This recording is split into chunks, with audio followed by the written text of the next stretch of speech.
నేను అల్ట్రా పాష్ astrologer. Astrology అనేది నా వృత్తి. నేను ఏ గుడిలో పూజారిని కాదు, నేను పురోహితుడిని కాదు, నేను ఊర్లో పురోహితం చేయట్లా, నేను గుళ్ళో అర్చకత్వం చేయట్లా, నేను జస్ట్ ఆస్ట్రాలజర్ని.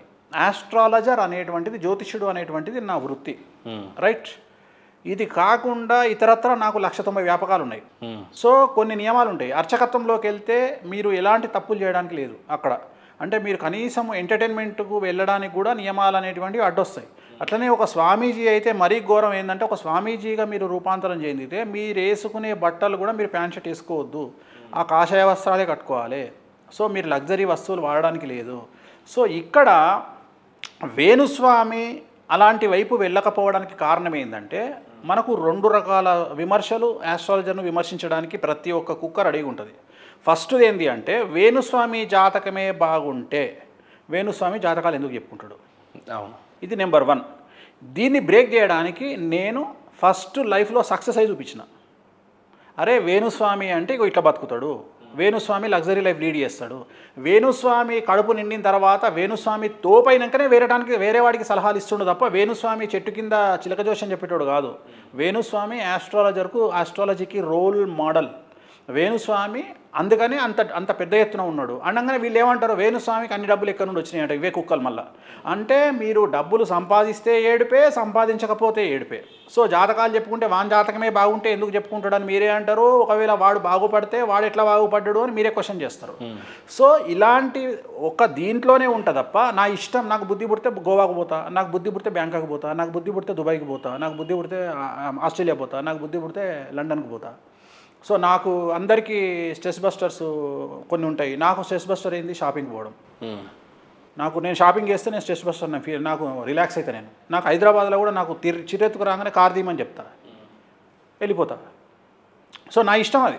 నేను అనేది ఏంటంటే ఎంజాయ్ లైఫ్ను. బట్ ఎవరికైనా ఒక స్టేజ్కి వచ్చిన తర్వాత స్వామి, నేనంటూ ఎస్టాబ్లిష్ అవ్వాలి, నాకంటూ నేను పోయిన తర్వాత నేను కొన్ని ఈ తరానికి వదిలేసిపోవాలి. సో అందులో భాగమే ఆశ్రమాలు కావచ్చు, లేకపోతే ఒక సర్టెన్ ప్లేస్ కావచ్చు, దాన్ని ఒక ఆధ్యాత్మిక కేంద్రం అనవచ్చు, లేకపోతే మీ జ్ఞాన సంపద మీ కింద ఇంకొందరు శిష్యులను తయారు చేసిపోవటం అని అంటారు. అలాంటి బాధ్యతలు ఏం లేవా? దానికి ఆశ్రమాలు ఎందుకు? ఇప్పుడు నేను ఇండివిజువల్గా నేను చాలామందికి నేర్పిస్తున్నా. ఇప్పుడు నా ఒక సినిమా ఇండస్ట్రీకి సంబంధించిన ఒక అమ్మాయి ఉంది, తను చాలా ఫేమస్ అమ్మాయి. నా దగ్గర గుప్తంగా అంటే తెలియకుండా ఆస్ట్రాలజీ నేర్చుకుంటుంది. అట్లనే చాలామందికి నేను ఆస్ట్రాలజీ నేర్పిస్తున్నా. నేను చెప్పే ఆస్ట్రాలజీ పామర్లకు అర్థమవుతుంది.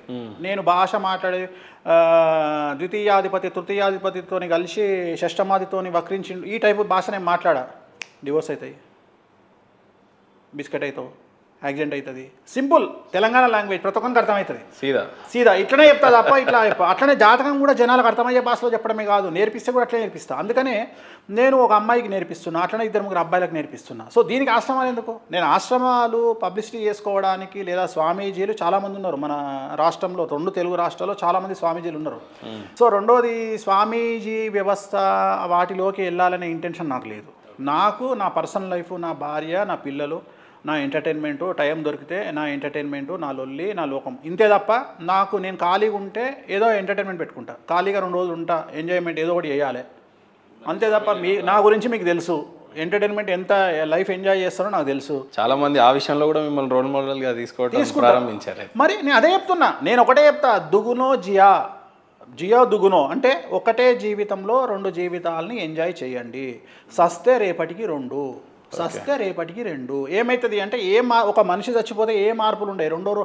తెల్లారి 2వ రోజు అని చెప్తారు, అరే నిన్ననే పోయినరా వాడు అంటారు. ఇంతకంటే పెద్ద చేంజ్ ఏముంటుంది? గంట తర్వాత బాడీ అనేస్తారు. అది పక్కన పెడితే 2వ రోజు ఏమంటారు, అరే నిన్న పోయింది వాళ్ళకి 2వ రోజు అంటారు. అంతకు మించి పెద్ద చేంజ్లు ఏముండవు లైఫ్లో. సో నేను అనేది ఏంటంటే, పేదవాడిగా పుట్టడం మన తప్పు కాదు, కానీ పేదవాడిగా సావడం మన తప్పే.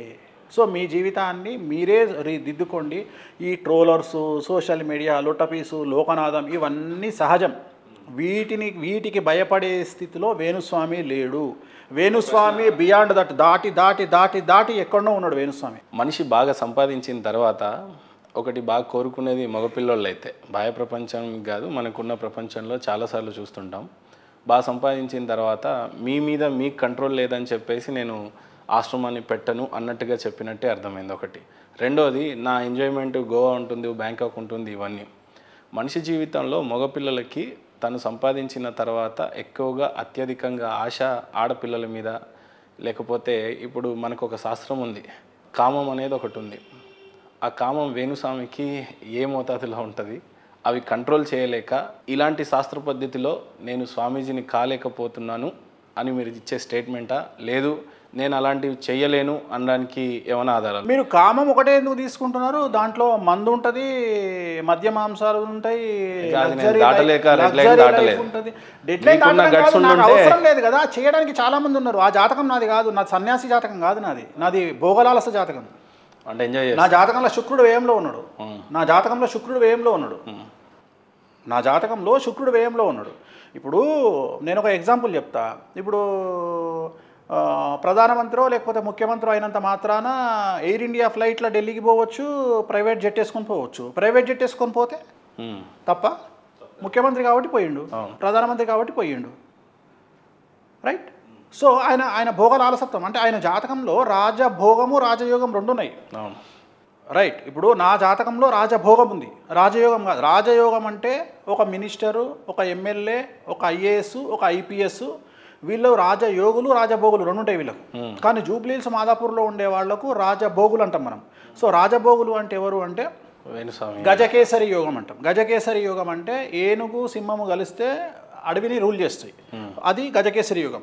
బట్ ఇప్పుడు గజకేసరి యోగం అంటే గజములను మెయింటైన్ చేసేవాళ్ళని గజకేసరి యోగం. ఇప్పుడు ఏనుగులు అంటే ఏంటి? ఇప్పుడు Audi, Range Rover, Rolls Royce, BMW వీటిని ఏనుగులు అంటాం, ఎందుకంటే అవి మైలేజ్ 5, 6 ఇస్తాయి కాబట్టి. సో వాటిని ఎంజాయ్ చేసేవాళ్ళను రాజభోగులు అంటారు. సో నేను రాజభోగిని. సో రాజభోగిని అన్నప్పుడు నేను ఓన్లీ మీరు కామాన్ని బేస్ చేసుకునే మాట్లాడుతున్నారు. కామం ఎక్కడ లేదు.